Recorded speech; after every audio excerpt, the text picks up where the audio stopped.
Okay, here we go. Okay, Picklebilly Hosted Housing, we have a very special treat today. We have Daniel J. Howard, who is a professional pickleball player. He is a coach. He is a family man, and we get to have him here for 15 minutes. So thank you again for being here. Well, thank you. I'm happy to be here. So I thought, since everyone is just, you're the expert, and I thought maybe we could do a deep dive into a couple of topics, specifically with the game of pickleball. Mm-hmm. And you created this video, which I thought was very interesting, and I had some questions about it. Sure. So let me share that. And here is the video. Balance and rhythm. You want to take the ball in your terms, no matter what shot it is. Okay. Serves, returns, volleys, dinks, anything. You want to be committed to hitting your shot. Okay. As opposed to just reacting to whatever they give you. Does that make sense? Yeah. Okay, so let's just start with that. I thought that was really interesting. Mm-hmm. To take the ball on your terms. So yeah. I thought maybe we could talk about that a little more so I understand it, how you're intending it. Right. It's mostly a mindset, because too often players will, I like to call it the golden retriever mindset, where they chase the ball and hit the ball, and then they look to chase the ball and just hit the ball again. What we want to shift that mindset into more of a proactive mindset, which means you are determined to do what it is you want to do with the ball and be more purposeful with it, as opposed to just reacting to whatever your opponent is giving you. So it's mostly a mindset type of thing where you're going to be proactive instead of reactive. Yeah. So, but if I'm taking the ball on my terms, so that means then, so you hit it to my backhand, and you're doing that because you're thinking I'm going to be weak there. You're thinking you're going to have an advantage to doing that. Mm-hmm. So you're doing that. So for me to take it on my terms means what? What do I have to do to take that on my terms if you're specifically targeting my backhand? Yeah, so part of it is receiving the ball how you want to receive it. And if you can receive the ball with good balance, good stability, good rhythm, and then determine what it is you want to do with the ball, then you can't control that your opponent hit it to your backhand, but you can hit the best backhand possible and with a destination in mind. You can't always control what your opponent does, but you can influence what your opponent does. So as much as possible, move yourself into position and then send the ball back into an area where you think you may gain an advantage. So am I looking at their paddle to see where they're possibly going to be hitting it, so that I'm putting myself in position so that I can return it effectively? Right. I mean, it really does boil down to trying to play to your strengths and play to their weaknesses. So if you have a plan in mind for each ball, whatever ball it is you receive, obviously your options are different depending on if you're receiving a ball to your stronger side versus your weaker side, or if it's high versus low. But you would really like to be able to determine what it is you want to do with that ball. Yeah. So when I say take the ball in your terms, it really is more of a mindset, first of all, but then it's just a purpose behind each shot. So you want to determine what it is you're going to do with the ball.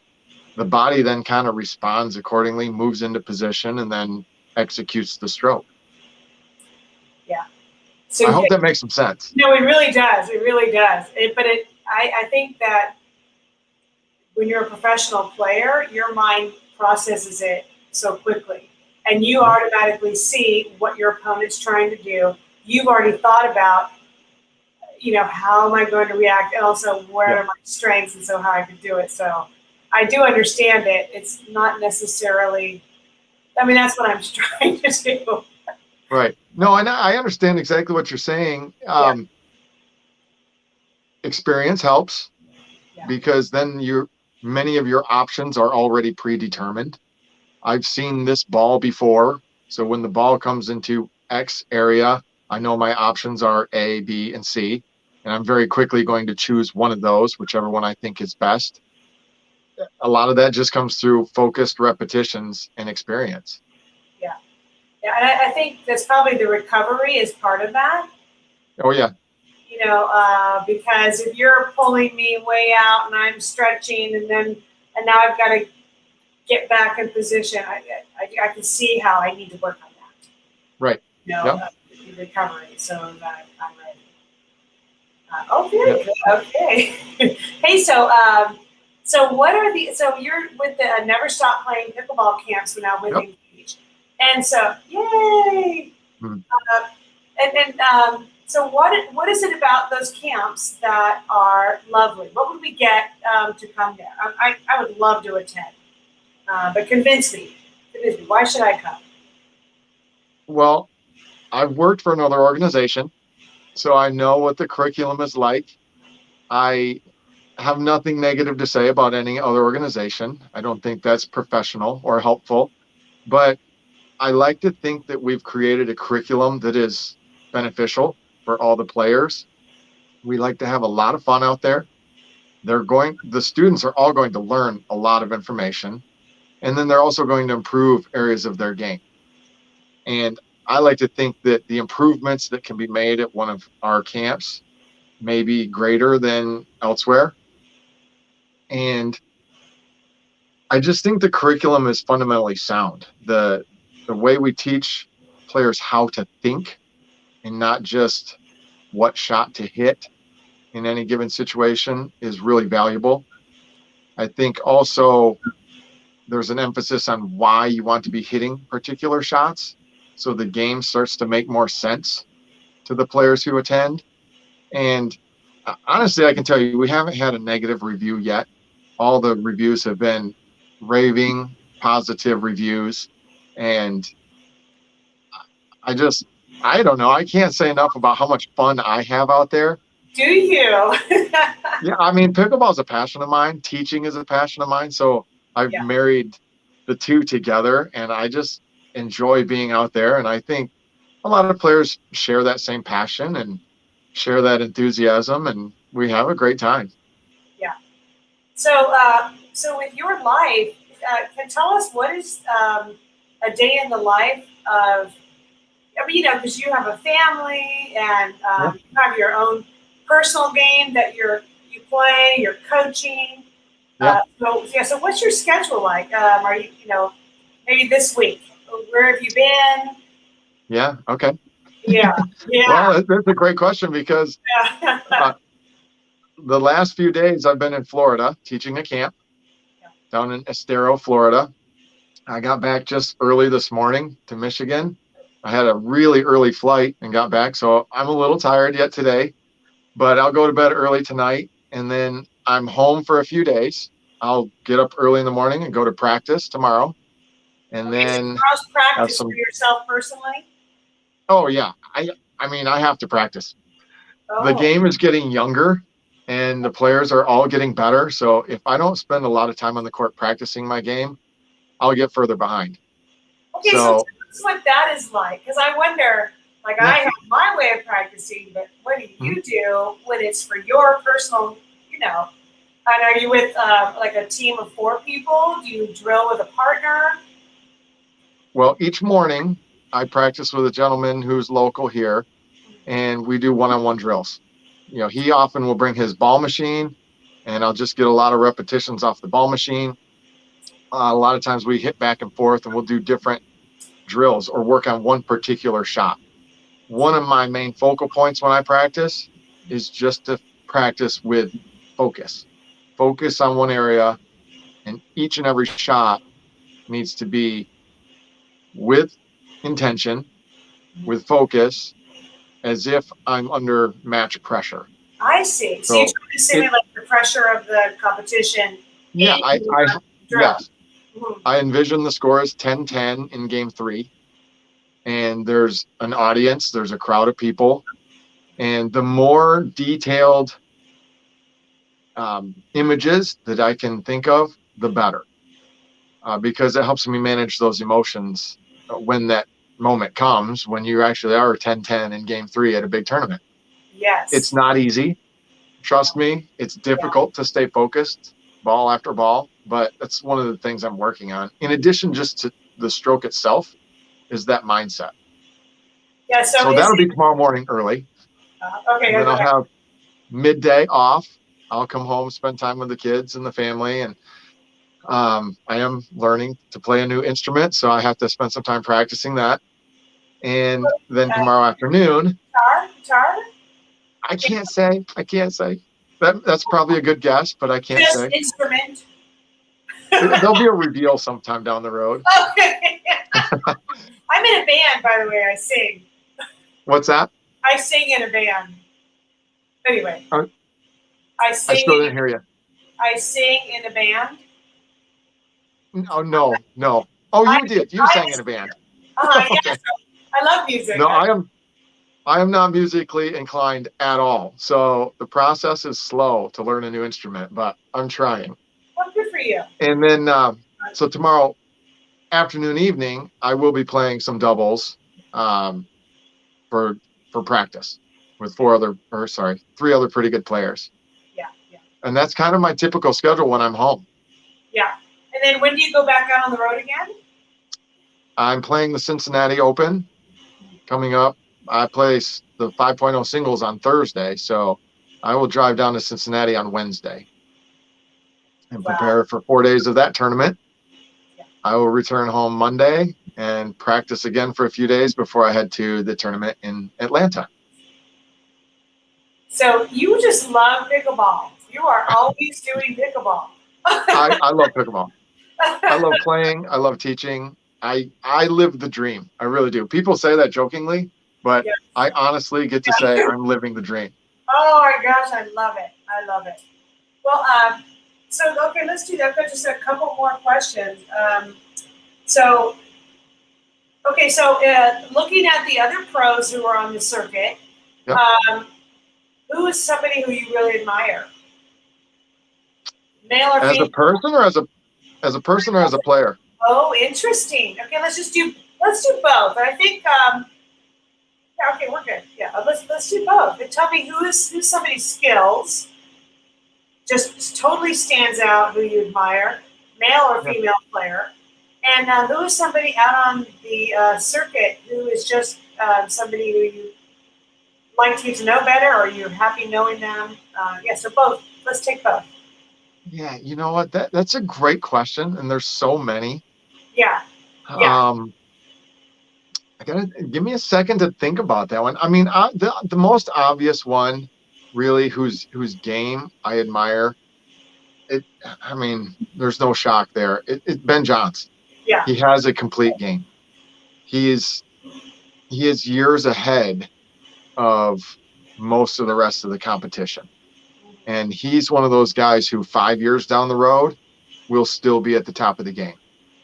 And who knows who else is going to continue to get better and want to stick around, but Ben Johns is years ahead. He's cutting edge on just about everything. So if anyone else wants to watch a player and try to emulate their game, really, Ben is a great one to watch. Okay, how about somebody who's up and coming?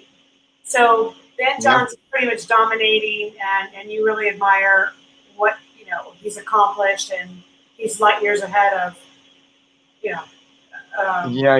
there's some names out there that people don't recognize yet, but they're coming in from different sports, professional level tennis, and they're going to be really good. One guy to keep your eye on, that he's starting to turn some heads. I mentioned this, maybe it was a year ago, just over a year ago, before COVID hit. I watched this young man hitting down in Florida. I said, it might have been Texas. I can't remember where now, but he's from Florida. I saw this young kid and thought to myself, and he looks an awful lot like Ben Johns. His name's J.W. Johnson. He's still a tennis player first and foremost, but comes from a tennis family. His mom plays senior women's pro. His sister is playing at a high level on the women's side. He's got some seriously good skills. He's beaten some top guys in singles. His doubles game is maturing. He's just a mature kid. And so he's one to watch. He's going to be around for a while. Assuming he stays with pickleball and doesn't go all in on tennis. But Yeah. He's going to be good. Yeah. Do you see any other sports crossing over for success in pickleball? I mean, it seems like tennis is the big one. Most people have a background in tennis, but do you see former like ping pong pros or badminton or with the racket skills? Do you see any other sport like that you would say would be second place to tennis?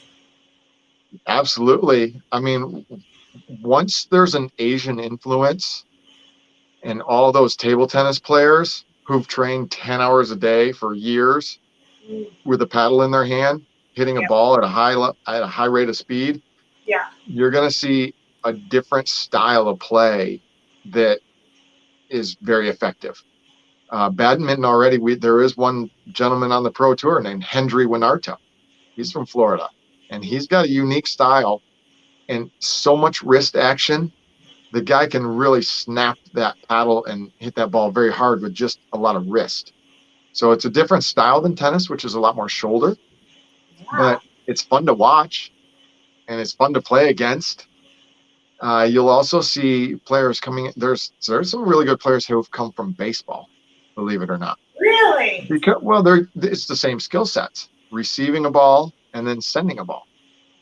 And baseball players are comfortable with high speeds, so that ball comes in pretty fast on that baseball field, and so that pickleball doesn't seem to be moving that fast for a lot of those baseball players. They have great hand-eye coordination. They can strike a ball. Yeah. You're also seeing some players. There's a gentleman named Brooks DeZeller from Minnesota. He played hockey. So again, similar type skill sets, receiving an object with a stick and then sending it into space, whether it's to the goal or to a teammate. Quick hands. I mean, if you're a hockey goalie, think of the reaction speed that you have trying to hit that pickleball. So there's a number of athletes that are coming from different sports where they're used to receiving a ball and sending it back to space. Yeah. They've got good athleticism and skill sets. Which is probably going to make the game evolve as they bring in those skills from the varied sports. How is it going to, what pressure is it going to put on their opponents, bringing in their particular skill set? Yeah. A variety of different techniques and styles, which are all good, all effective, but different. I mean, you can see already how table tennis players have a different style than tennis players, which is quite different than badminton players. Racquetball players have their own unique style, a lot flatter strokes, usually a lot wristier, but a different type of wrist motion than badminton. Okay. And is the wrist, because, I was playing in Surprise, Arizona, and you know Yoda? Yes. Yes.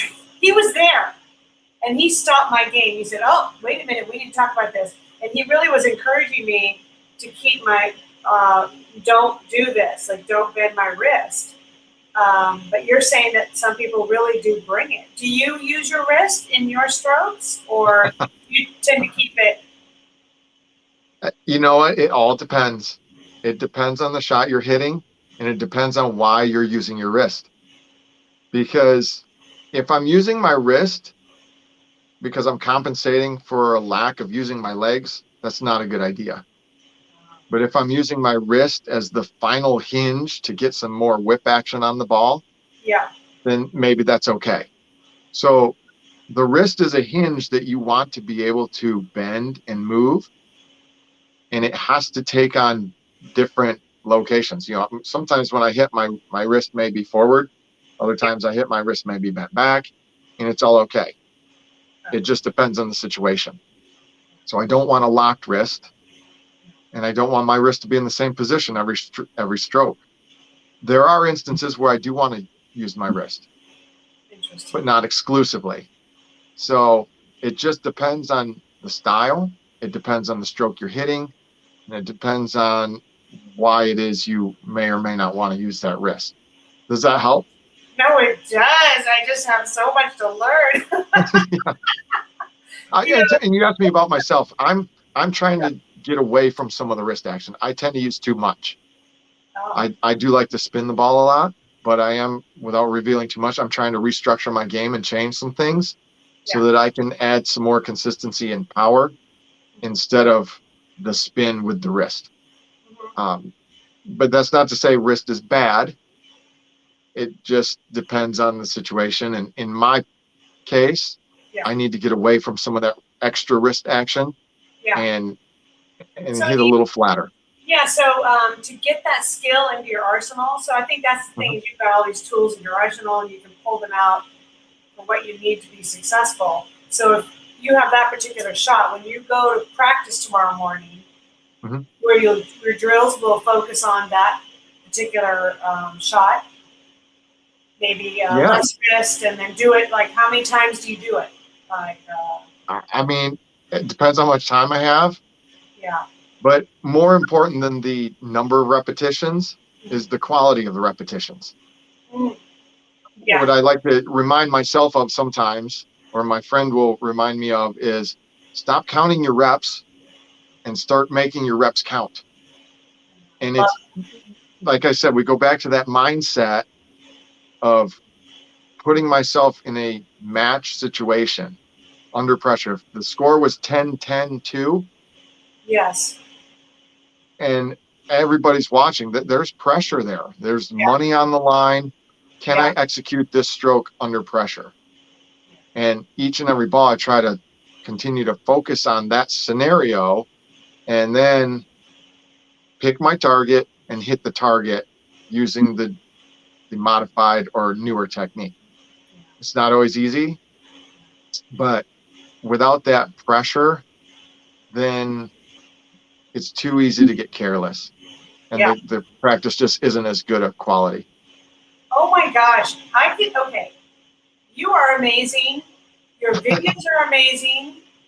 The Never Stop Playing Pickleball camps with Engage. And just seeing you, you can see some of the play on television is wonderful as well. So I think that people who have seen this have gotten a lot out of what we've talked about here today. Well, I hope so. It's been fun. Yeah. So I think let's. Look at people are saying racquetball, badminton.